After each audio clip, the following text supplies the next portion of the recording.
I call leadership the challenge to be something more than mediocre, the step up to the new challenge, the new opportunity. It was said of Abraham Lincoln, he was at his mother's bedside when she died, and her last words were, "Be somebody, Abe." And if that story is true, evidently he took it to heart and proceeded from that moment to become somebody.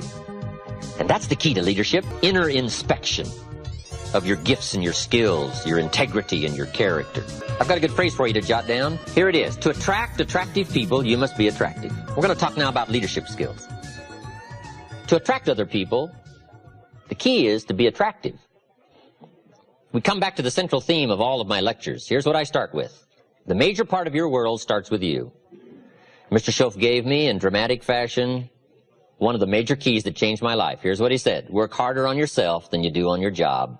That simple statement started to make measurable changes in my life in a fairly short period of time. I had discovered up until age 25, I had worked hard on my job, but not on myself. And that was my reason for lack of progress.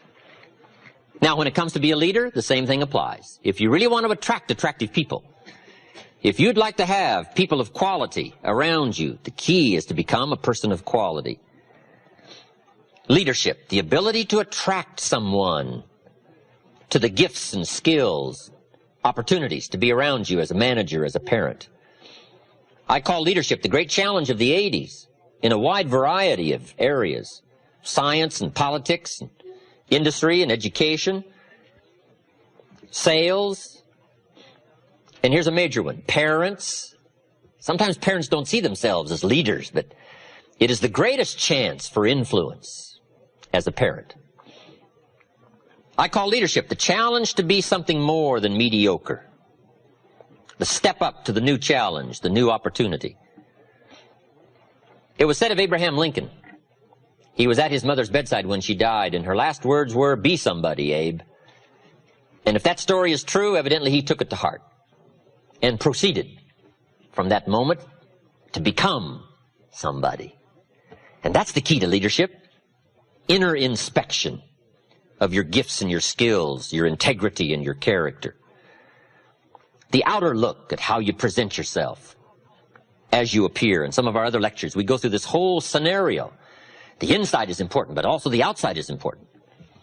When you meet somebody for the first time, first thing they're going to do is take a look. Now, sure, they're going to listen, but then they're going to take a look. Now, certainly we learn to evaluate people by more than what we see, but at first we're going to take a look. Let me quote you an ancient phrase. It says, people look on the outside, God looks on the inside. Isn't that excellent information? That's excellent information. So that might mean work on the inside for God, work on the outside for people. You say, well, people shouldn't judge you by your appearance. Well, let me give you a clue. They do. They do. You can't deal in shoulds and shouldn'ts. You got to deal in realities. Now, when people get to know you, they'll judge you by more than what they see, but at first, it's all they got to go by is what they see and what they hear. Now, sure, there's more to come, but at first, you got to pass the show up test, the challenge to be somebody. Let me just give you a brief list. Be somebody wise. There's no substitute for smart. Threats don't make up for smart. Right? Volume and shouting doesn't make up for smart. There's no substitute for smart. Be somebody strong. Strength is attractive. And there are many ways to be strong. Decision-making, character, language, right? As well as vitality and health. There's a lot of strengths, and they're all attractive. But let me give you now the refinement of leadership skills. Here it is. Learn to be strong but not rude. This is refinement. These are the extra steps to become a powerful, capable leader with wide range of reach. Some people mistake rudeness for strength. It's not even a good substitute. Next, be kind but not weak. We must not mistake weakness for kindness.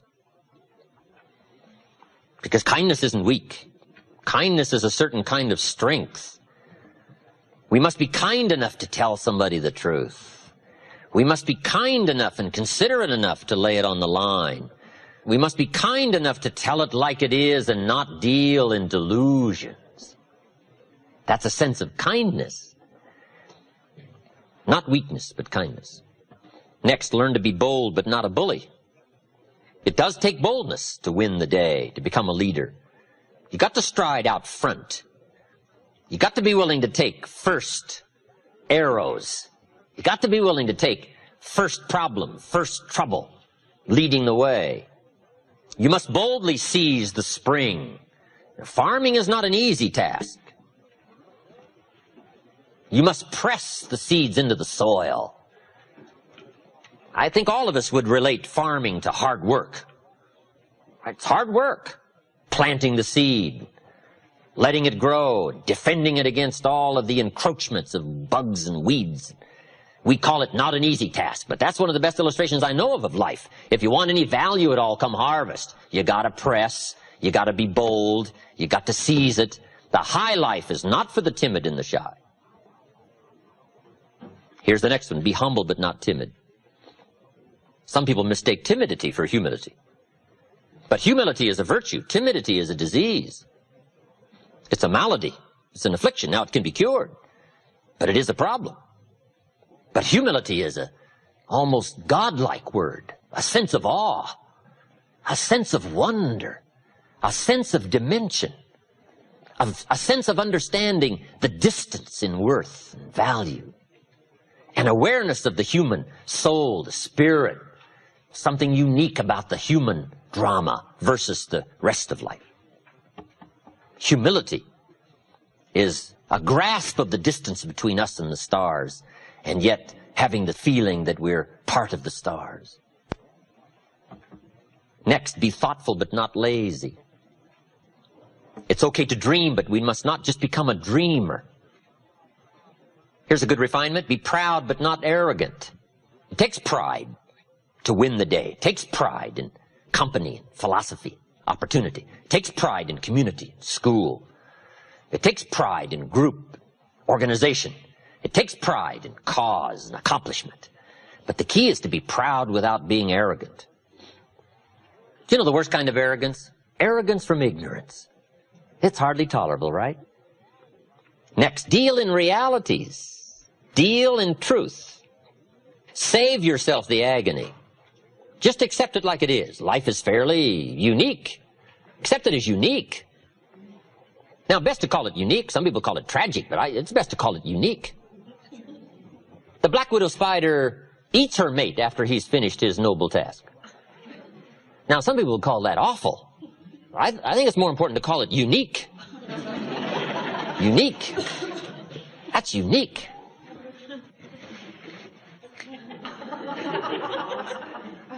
The whole drama of life is unique. Right? The Bible is one of the most fascinating books to read because it is so unique in its presentation. One story says, God and Satan were chatting away one day. Now, see, I wouldn't have thought that. Isn't that unique? And they're chatting away, and looking down on what's going on the earth. Now, see, that's unique. I thought, how often do they get together and chat and talk about all this stuff? I don't know. But the drama of the story is absolutely fascinating. I mean, it's unique. And on this particular occasion, the story says, God got to bragging about one of his favorite people, Job. And he got to saying, Job, he's my favorite friend. Job, he's the greatest, he's the richest, he's the most powerful, and I'm taking good care of my friend Job. And he kept saying, Job. And finally, Satan got it up to here with Job. And he said, yeah, God, Job, your special friend, you've got this wall built around him. I can't get to him in my normal fashion. And God said, well, he's a special friend of mine. Right? We got this thing going, so I'm taking good care of him. Now, this conversation is going on. I find that fascinating. I find it unique. And finally, in the scenario of the story, Satan says to God, I tell you what, God, if you were to take that special wall of protection down from around your special friend, and if you were to let me at him, I promise you in a short period of time, doing my specialty, he will curse you to your face and then die. God said, you're out of your mind. He would never do that. Not my special friend. Satan said, would you like to wager? Wow. Isn't that fascinating? God says, interesting question. I wonder what Job would do. Now, see, Job doesn't know this is going on. Isn't that fascinating? That's a fascinating story. Finally, according to the scenario of the story, unbelievable, God went for the bet. And he had just one requirement. He said, just one thing. Satan said, what's that? God said, well, you can't kill him. Because he's my special friend. Satan said, okay, I don't need to kill him. But you just take the wall down, let me do my number, and I promise you he will curse you. God said, no way. Satan said, I will do it. And the bet is on. Isn't that fascinating? That's fascinating. According to the terms of the wager, God did as he was required by the wager, and he took the wall down from around his special friend. And when he did, according to the story, Satan did one of his all-time famous numbers on the man. First, took his family. Second, took his wealth, destroyed him.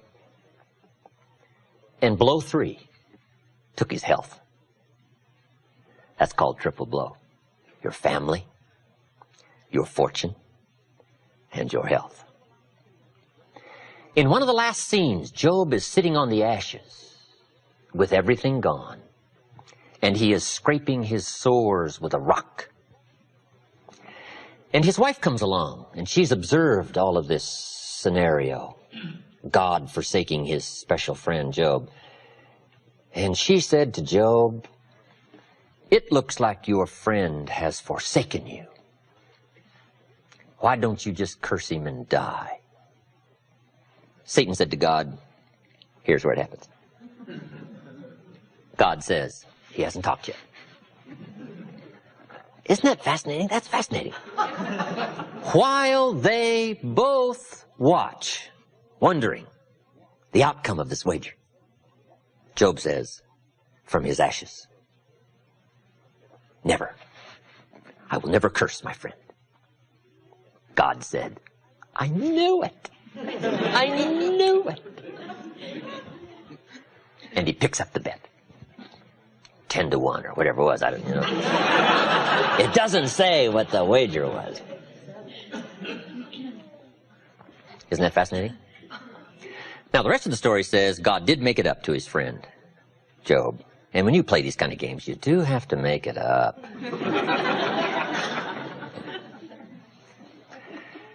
So, let's see, what shall I do? I know what I'll do. I'll just give Job twice of everything he had before. Wow.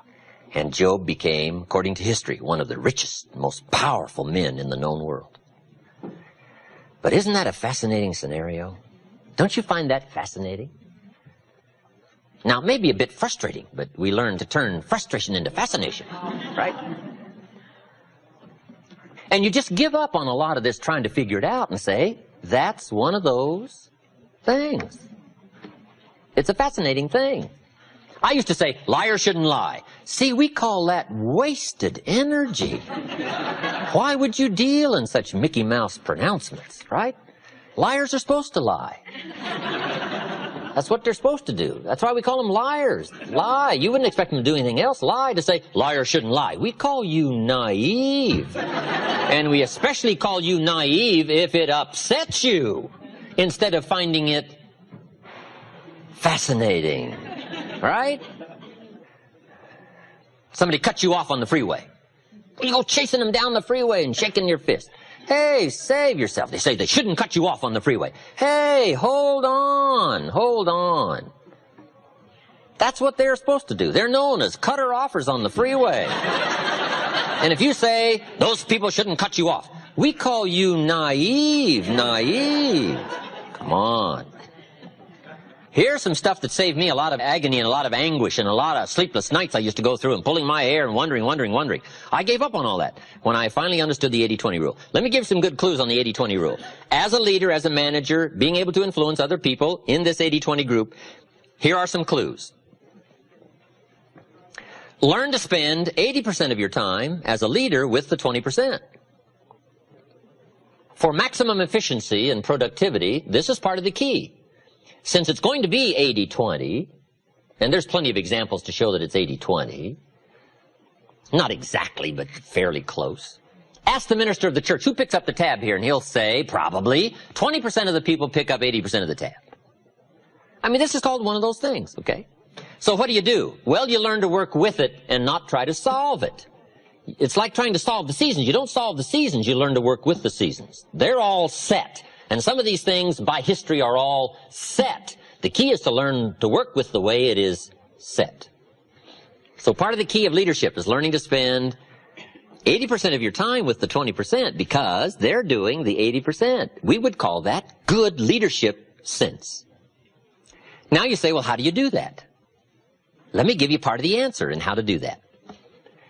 Here it is. Spend individual time with the 20% and group time with the 80%. This is part of the answer to leadership skills. However, guess who wants your individual time? The wrong group. But that's what life's all about, right? Accepting this challenge. So now you've got to be what we call clever. And you've got to be, another key word, diplomatic. Diplomacy and strategy are two key words for leadership to understand. Diplomacy and strategy. Here's part of the diplomacy. Mary comes and says, I've got a question. You say, Mary, bring your question Saturday morning. I'm going to meet with everybody, and I'll cover it then. She says, okay. Now, it might not be that easy. But if you start trying to put this in perspective now, groups, you can deal with the 80% by groups, and you can talk to the 20% individual. Now, the pull is in the opposite direction, and it always is. Gravity is the downward pull. Life is the struggle in the opposite direction of gravity. It's downward pull. Life is moving in the opposite direction of the normal negative. Now somebody says, well, I'll just fire the 80%. They're only doing 20% of the business. Well, I wouldn't fool with that. Because after you've fired the 80%, before too long, whoever is left, 20% of them will be doing 80% of the business, and 80% will be doing 20%. All right, this is not something you fire. This is something you learn to work with.